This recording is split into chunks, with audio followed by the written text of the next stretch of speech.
Hello and welcome to Sticky from the Inside, the employee engagement podcast that looks at how to build stickier, competition-smashing, consistently successful organisations from the inside out.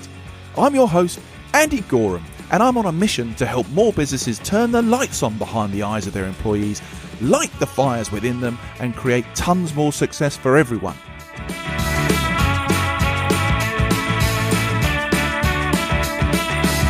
This podcast is for all those who believe that's something worth going after and would like a little help and guidance in achieving that. Each episode, we dive into the topics that can help create what I call stickier businesses. The sort of businesses where people thrive and love to work, and where more customers stay with you and recommend you to others because they love what you do and why you do it. So, if you want to take the tricky out of being sticky, listen on. Okay, how can managers and leaders be more successful at getting more of their people to bring more of their best self to work every day? If we can answer that question, we hold the keys to improved employee engagement, retention, loyalty, innovation, and sustainable performance. So it's quite an important question to answer. And there are many rewards waiting for you if you can. But the solutions to get you there are likely to involve you controlling less and enabling more, which is a concept which still scares too many leaders. Throughout the course of many of the episodes that we've recorded to date, this has been an underlying theme behind creating this stickier business I've been talking about. We've covered many topics and listened to the advice and experience of over 70 experts in their field to date, all attempting to answer similar questions, and not one of them so far has said, be more controlling and increase your micromanagement. Well, today we continue our quest for answers by focusing in on the topic of coaching, but with what I hope is an interesting and modern twist. We've talked previously about the importance of coaching as a skill for modern leaders and the impact it can have on our teams, but today we're going to go a bit further, a bit deeper into how it can be used to really release an individual's very best stuff. Maybe even encouraging, releasing, or enabling some untapped genius. Now, with me today is Myles Downey, who's a highly respected authority on performance coaching and leadership. He's the founder of the School of Coaching and is the author of 3 Amazon bestsellers, including Effective Modern Coaching, Effective Coaching, and Enabling Genius, a mindset for success in the 21st century. Now, Myles has helped many organizations create a culture of genius by enabling authority and autonomy in their teams, fostering a mindset of continuous learning, and promoting flow state in their leaders. So, who better to help us in our challenge to answer the question of how to increase engagement and performance than Myles? Welcome to the show, Myles. Thank you so much. It's a pleasure to be here. It sounds like quite a task. It is a task, isn't it? But it's a happy task. It's one we're happy to take on the podcast. And I'm absolutely confident that you're going to shed some interesting light and perspectives on, another way to deliver this quest that we're all on, to have people really bring their best selves, really put no limits on their potential, and just have a better time at work. And we all achieve great things out of the back of that. Agreed. Myles, do me a quick favor, will you, my friend, before we get all excited and start bashing away at this coaching and enabling genius thing. Just give me and the listeners a little bit of your background and tell us what you're currently focused on right now. So, background. I'm actually an architect by training. Oh, well, there you go. Which surprises me. And I lasted a year in an architect's office in Dublin, realizing that the way in which these things ran out was that it was going to be 15 years before I made my way up through the drawing office to being a partner or something. And I thought I couldn't really wait that time. But at the same time, I read a book called The Inner Game of Tennis. And I was a relatively good tennis player. I say relatively, and you'll now understand what I mean by relatively when I tell you that I'm Irish. So the context wasn't that strong. But I played competitive tennis, and the book was an absolute revelation, because it was telling me, rather than doing what the people who were kind of team captains and whatever else were telling me to do, which was to play the percentages, be safe. It was telling me to let go and trust myself. Wow. And growing up in Holy Catholic Ireland, that was a profoundly different message. So I then studied with friends of Tim Galway, and then ultimately met Tim Galway, the author of the book. We set up an organization in 87, 88 called the Alexander Corporation, which was the first coaching house. And we were blessed because McKinsey, the strategic management consultancy, were one of our clients. Ah, amazing. So yeah, it really was, because they taught me that it's all very well to kind of speak this tree-hugging stuff, but that if you didn't actually couch it in terms that made sense to a business, you weren't going to be in the game for very long. So that was a really, and they've been a client of mine ever since, and that's 30 something years. Hey, congratulations! That's a good relationship there. Yeah, it is, and that then became I outgrew that role in that organization, not the people and not what I was doing, but it was and set up the School of Coaching as the first place where we could train people to coach, both professional coaches and leaders who needed to add that skill to what they were doing.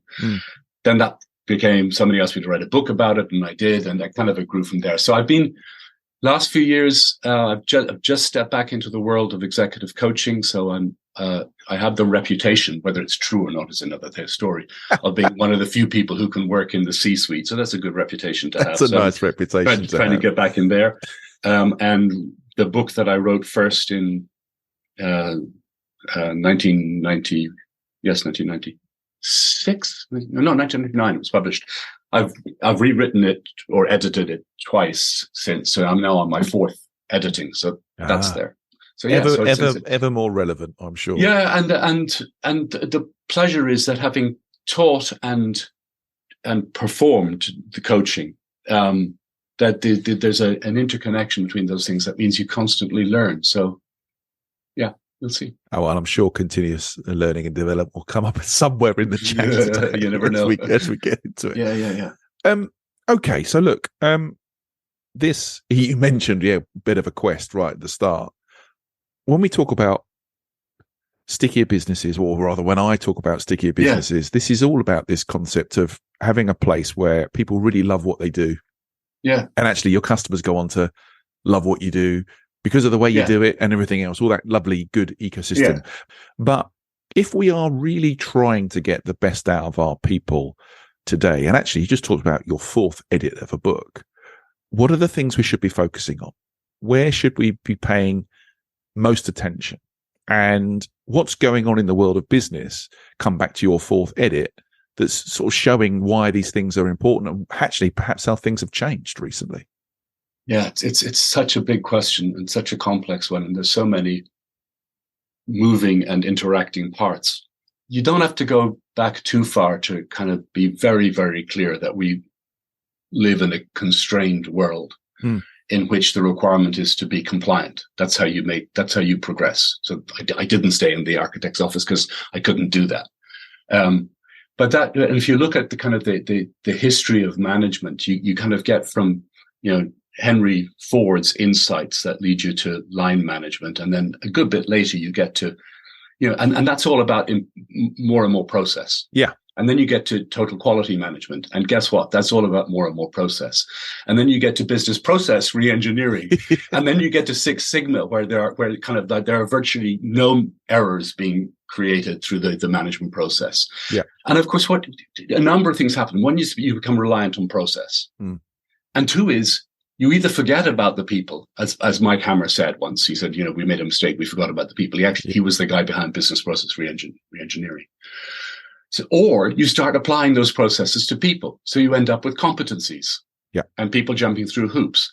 So we're frankly and it's like, because there is no space. There's like there's the potential for something different, because when you look at what they're doing now with agility, when you look at what they're, which is about how you bring human ingenuity into the situation to a large degree. There's a lot of process in there too, of course, but coaching is written into the DNA of agility.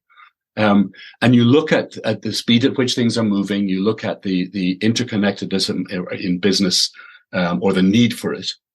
You can't do that with process. You got to bring the human being back into, center stage.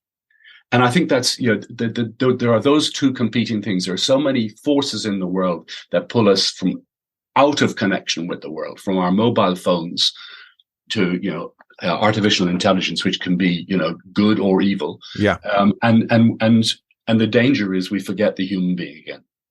But the need now is to bring the human being back in.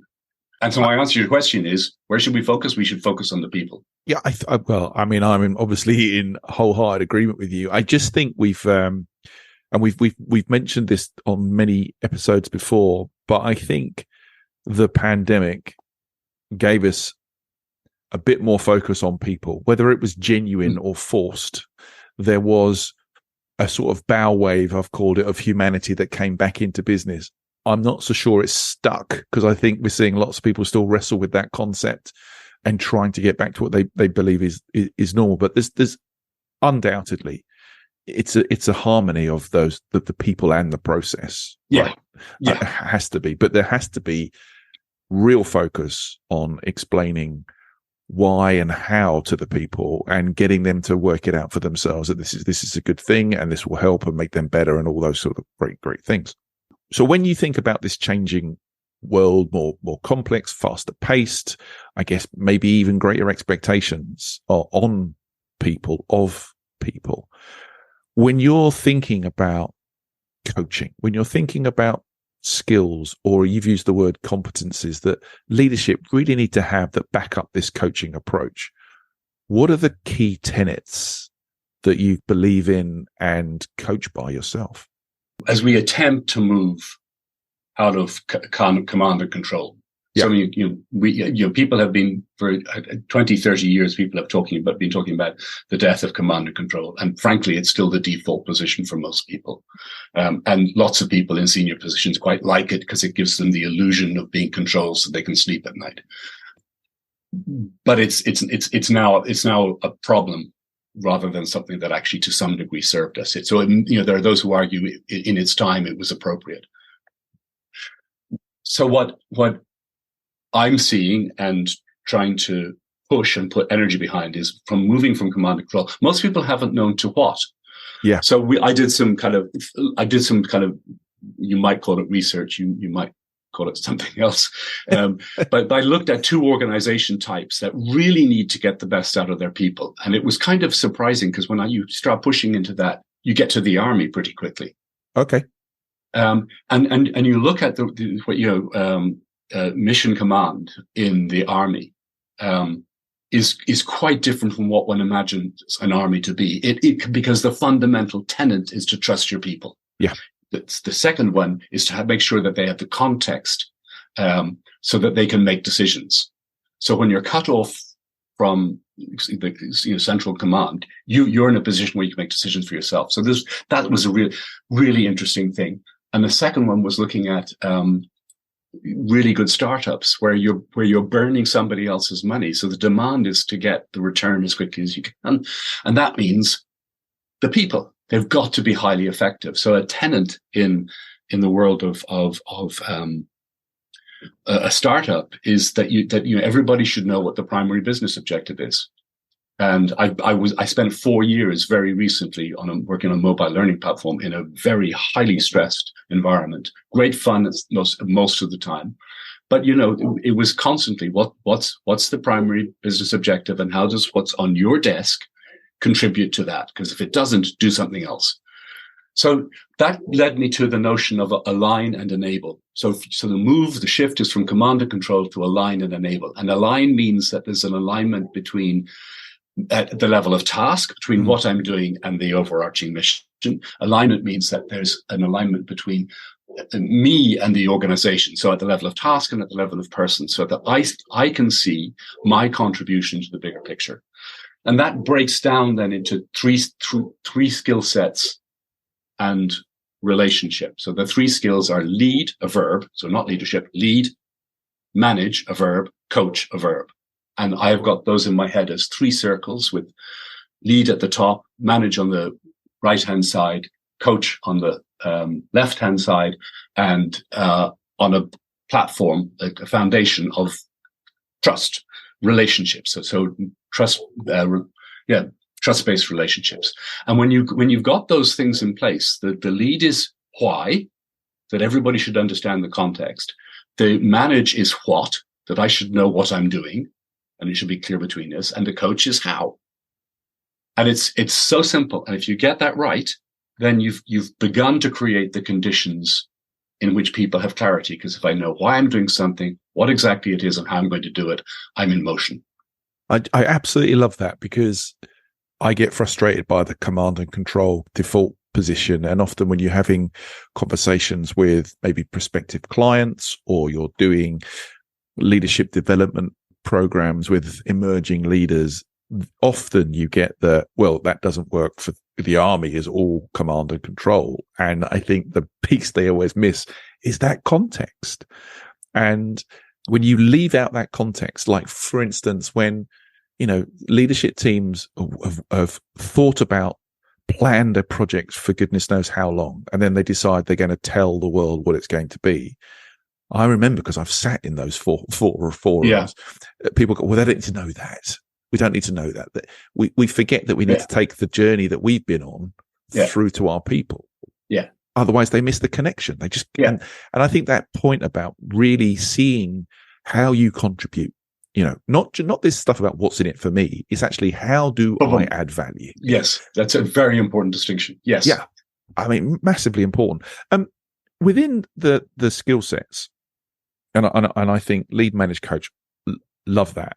Within the skill sets themselves, what are we looking for when it really comes to coaching? I mean, we have touched on the subject of things like emotional intelligence and what have you before, focusing on things like resilience and adaptability. When you think about this changing landscape, when you're thinking about really trying to get effective coaching in place, how do these things play a role in what you do, Myles?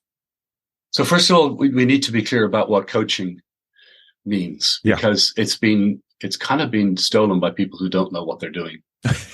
If you speak to most people in organizations who are responsible for the coaching agenda, they haven't a clue. They don't have, even the big organizations like ICF, International Coach Federation, or EMCC, European Coaching and Mentoring, whatever they are, Council, good people. They don't have definitions. Mm. They'll talk to you about ethics all day, but they don't have definitions. And that's really problematic, because the coaching has become, for many people, about learning and development. Yeah. And excuse me? I mean, I worked with the coaches, the senior coaches to England Rugby a few years back under Eddie Jones, which was hilarious in itself. God, that's a whole other podcast episode. But it was great fun. He's a smart cookie for, with an addiction to micromanagement, unfortunately. We had a few clashes, but it was like, if Eddie was told what coaching was in large corporates, his eyes would pop out of his head, because it's got nothing to do with performance at all. It's all about development. I mean, I'm exaggerating for the sake of the conversation, but it's fundamentally true, and that's a problem. So when I talk about coaching, I'm talking about having a conversation with somebody so that they perform more effectively. Yeah. So that's 70% of that is about the job or tasks they have, and sometimes it's about what they need to learn and develop in themselves. Mm. That's it. So I want, for those people who are managers, and our listeners should be so blessed to have some, is be clear that coaching is a way of helping somebody be more effective and perform and be successful. It's not about you having deep and meaning and profound conversations with a member of your team. Have them by all means, but that's not what I'm talking about. And that's the thing that I think is really important in the whole. I think awareness and discovery are all important parts of the journey. But when it comes down to this is practically about getting someone to bring more of their best to show, right, more often, right, and be more effective, right? Yeah, absolutely. Okay, so we've said command and control is a bit of a thing. We want to move to align and enable. We're talking about the reality is here for coaching is this is just about more effective performance of individuals in their roles. There is elements here about, I guess, having to have emotional intelligence, right, to be able to have a good conversation, be challenging, understand the signs, all those kind of good things.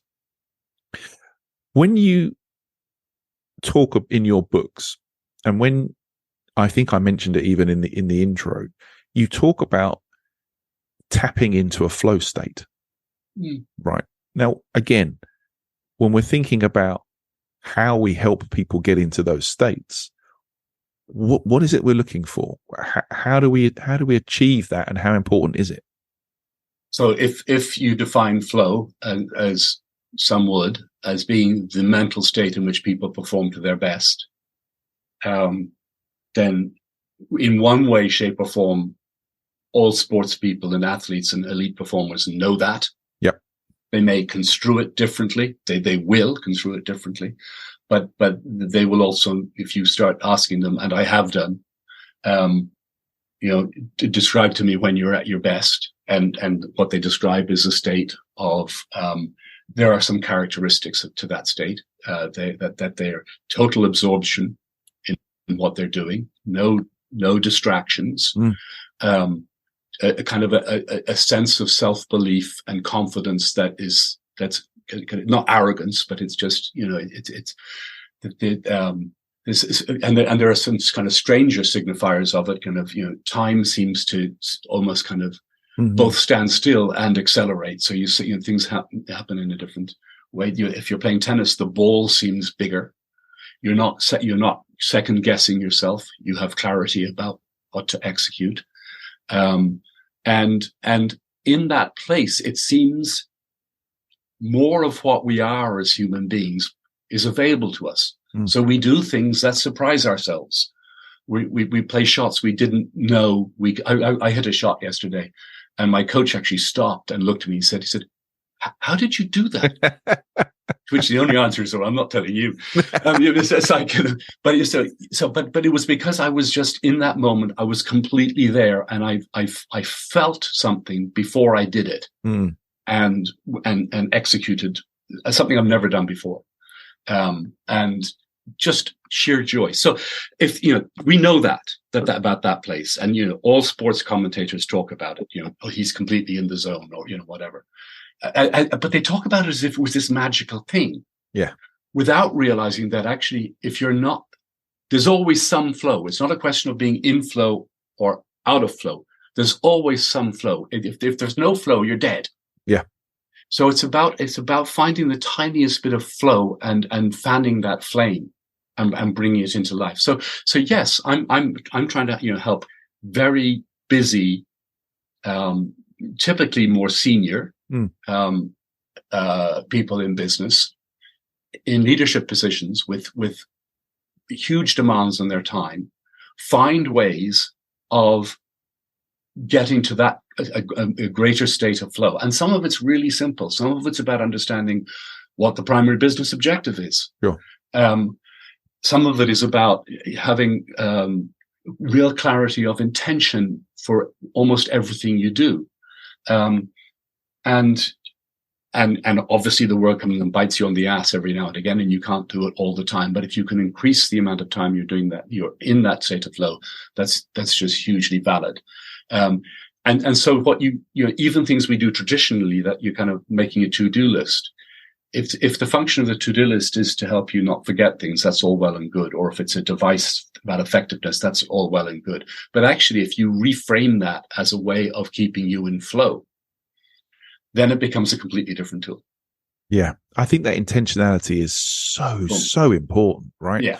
It's the biggest game in town. It's the most difficult game in town, but yeah. Yeah. I think I mean, I don't even consider myself an athlete at all, but in the dark and dirty secret that I've shared on here occasionally, that I play lawn bowls as a hobby. Even in last night's game, there were times when delivering weight with a bowl is the most frustrating thing, right? In the game. Yeah. And if you think about it too much, you have a problem. Yeah. There were times last night when I wasn't thinking about it at all, and it was bang on every time. It's just it's almost an unconscious thing. I was intentional to deliver the shot I wanted to deliver, but the delivery of it was completely unconscious. And that's an interesting thing to sort of relay back to business. There are times when you've been incredibly productive or incredibly effective or communicated brilliantly. That to me is the delivery of a flow state. At work, right? But I know what I want to do. I was intentional with it, but I wasn't overthinking it. It just kind of. So this is because I'm kind of slightly cutting across you. I apologize. No, go. Galway had a brilliant way of talking this, which is for many people more accessible than the notion of flow, and you've kind of described it. So he said there are two selves, self one and self two, and self one is that part of you that exists in fear and doubt and trying to get things right and wanting to be in control. So in us all, there is this, we're back to command and control, but it's how we try and control ourselves, and we try and get things right, and we try and make up the rules for how things should be done. And it's like, whoa, because what they ultimately become is things we beat ourselves up with. So that's self one. As Galway said about it, no earthly use. So it doesn't have a function. It just gets in the way. And then self two is you with all your abilities executing impeccably. And we've all had that experience. So the question is how you get more of it. And that's the quest. But the first part of it is that you have to let go of self one. You have to let go of that voice in your head that says, do it this way, be a good boy, follow the rules, play the percentages. And that's tough because everything in life and in society builds a self one. Little enables a self two. That's fascinating. That's fascinating. And I'm thinking, maybe incorrectly, but there's a link here to this thing that you talk about that I'm really interested in, about enabling genius. Yeah. And I want to understand what that means. And I want to understand, is it something we all have? And how does it really show up and add value in organizations? Can you take me through that whole enabling genius piece, Myles, please? So it came about because there were people asking me, saying, I really like your coaching, but I need to do something more to really, because I've got this big job coming up, or there's this, big project, and I need to be able to exploit all my potential to be able to do that thing. So, and I said, okay, so I have to think differently about it, because and kind of part of it was also that the notion of potential has become degraded. You use that word, you say, everybody has potential, but before you got to the end of that sentence, half the room would have fallen asleep because it just doesn't register anymore. What's really challenging is if people have genius, everybody's got genius, because as far as I could work out when I started researching the book, there were only two people that were understood to be a genius, and Einstein and Mozart. And there was a deep problem there because both of them are men. So that can't be, that's a bit excluding. And they're both dead, which is equally excluding. It's unhelpful. So as I said, that really doesn't work. So there's got to be a better way of thinking about genius. So my way of thinking about genius is that it's the embodiment of your unique potential. Right. So if you can put a shape on your potential rather than talking about something that's abstract, all kinds of things begin to break loose at that moment. So, as I play competitive tennis, and I use the tennis as a laboratory while writing the book, Enabling Genius. And it became clear that I had to understand what that embodiment of my genius as a tennis player was. So what's my unique individual genius as a tennis player? And it took me, it wasn't instantaneous to get to it. It took me a while. But I got to it, and it's called Big Zen Cat. Big Zen cat. Big Okay. Zen cat. Big Zen cat. Three words crammed into one. Big is I was capable of sparring with people in the top 100 when I was in my early 20s. I now hit the ball harder at 64 than I did then. So big means I hit the ball with topspin deep and hard at the back of the court. That then creates the room for cat. So cat is about killing the point as quickly as I don't want to end up having punishing rallies with people who just push the ball around. So I want to kill it quickly so that I kind of, I save my body for next week. So big, powerful, deep, that creates the opening for me to kill the ball. So and then Zen is about how I manage my concentration and my energy on the court. And so once I know that that's who I am on the tennis court, it also tells me what I need to do. It tells me that I need to hit the ball deep. So I practice that. So I practice a routine with my coach where I hit one ball slightly towards their backhand side. That normally puts the ball back in the middle of the court. So I can now hit it even further out to their backhand side. So they're now being dragged off the court. And then I kick, and then I push the ball back into the forehand side because they're not there. So I practice that 3-shot drill until I don't have to think about it anymore. Brilliant.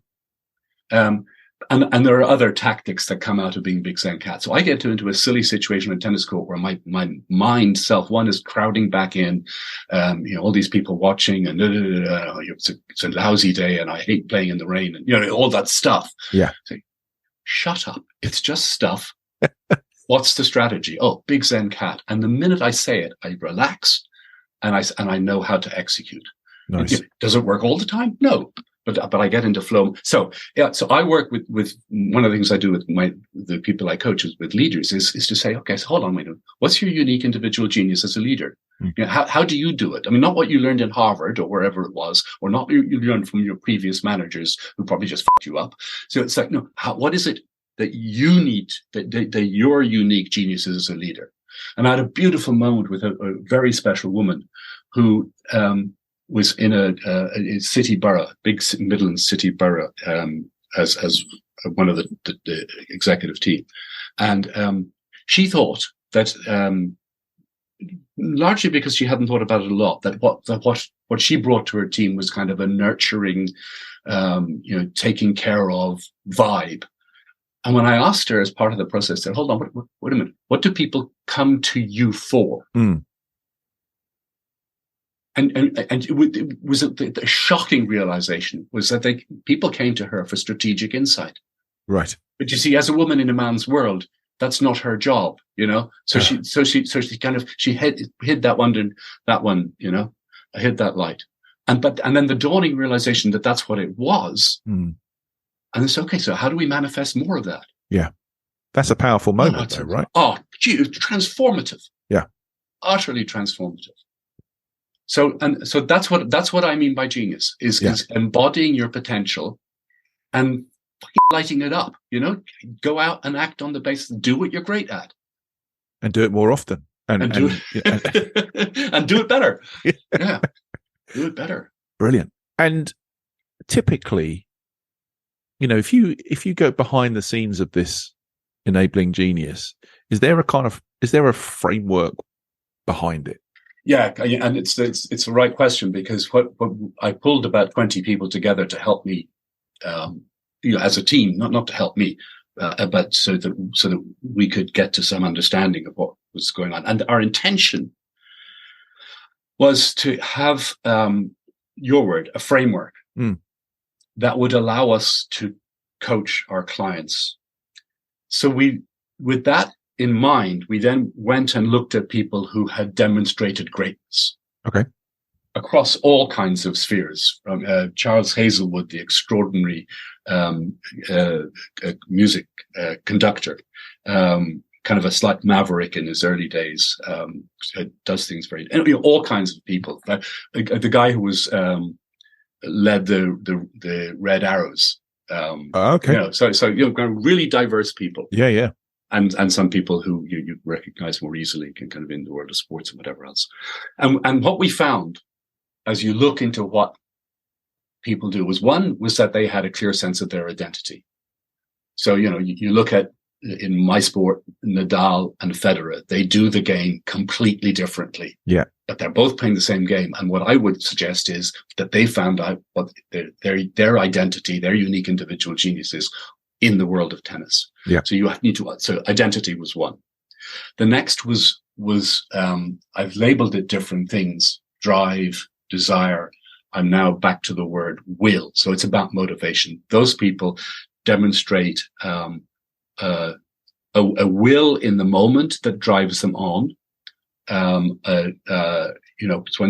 the depths of despair, they keep going. A resilience over time, a focus, and so that's will. Yeah. And mindset is the third. So most of those people have a mindset that says that for success. Yeah. And they have clarity about what that mindset is to a greater or lesser degree. But what's interesting about all those three things is that people think about many of them as, mindset, well, I am that way, and I can't change.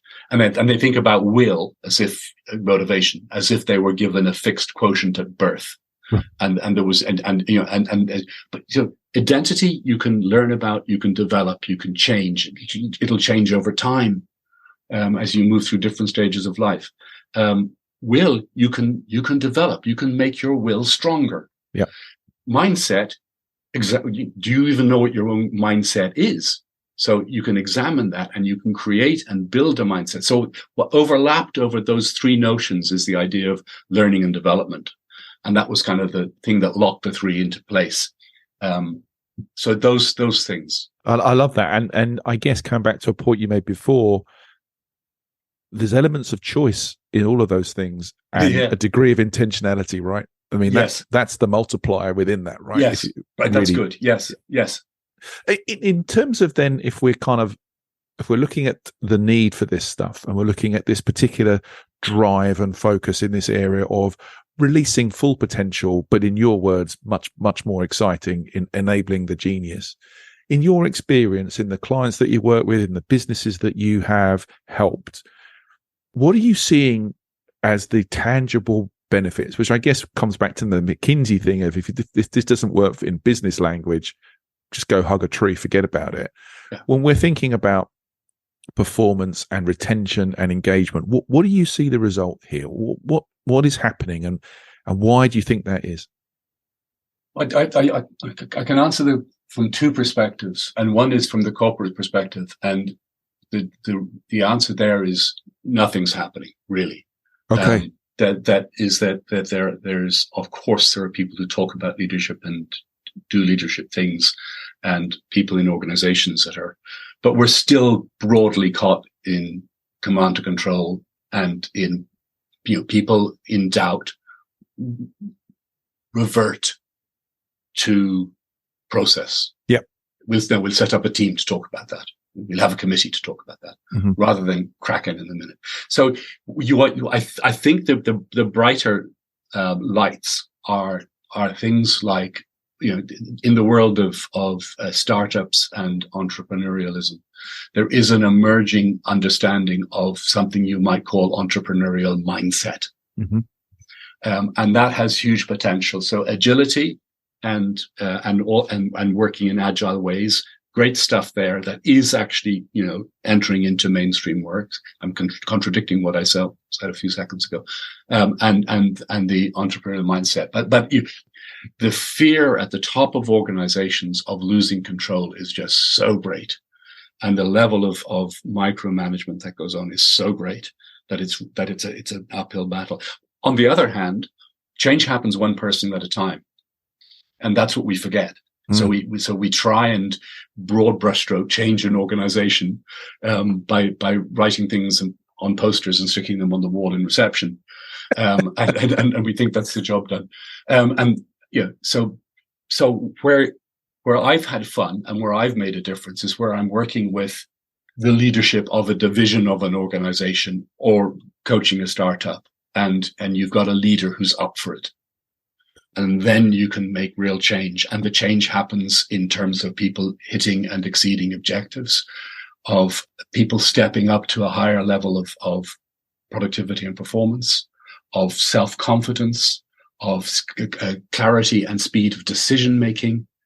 So there are broad dimensions down which you can measure those changes. Yeah, 100%. The coaching, most of the coaching I do, my first question is when I meet somebody is to make it really clear we're not talking about them being a better person. I'll say, so what's the job? And if I don't understand what the job is, then I can't coach them. There you go. Fascinating. It's ironic, isn't it?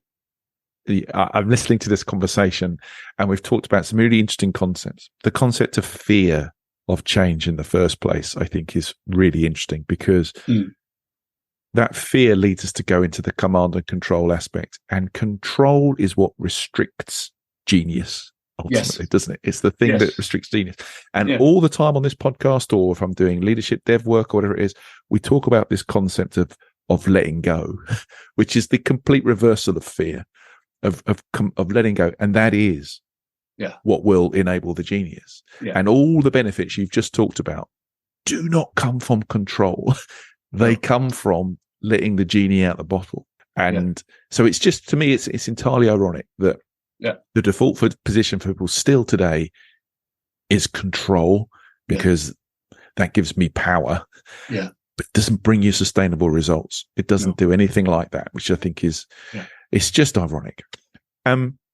Myles, as we're nearing the end of our time together, which for me is desperately disappointing because this has been great.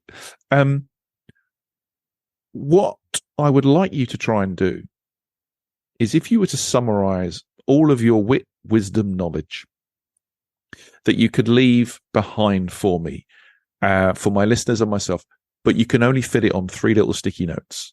What 3 little sticky notes would you leave behind at the end of today's episode, my friend? Wow. And what's entertaining is I was listening to the radio, I think it was yesterday, the day before, and somebody reported that somebody doing an interview was asked this question, and they had no idea what to say, and they had a matchbox in their hand, and they looked at the matchbox and they said, well, close covers before striking. Keep out of reach of children. This was appreciated as great wisdom. So I can't do the great wisdom, but I'll try and answer the question. I think that, it's kind of prosaic and simple, but it doesn't happen like it should. If you're a manager in a leader in a business, meet with your team members individually on a regular basis, and have really clear about what that's about. That most people in work at whatever level do not have real day-to-day clarity about what's important and what they should be doing. And, so have that conversation, keep people focused on what's important.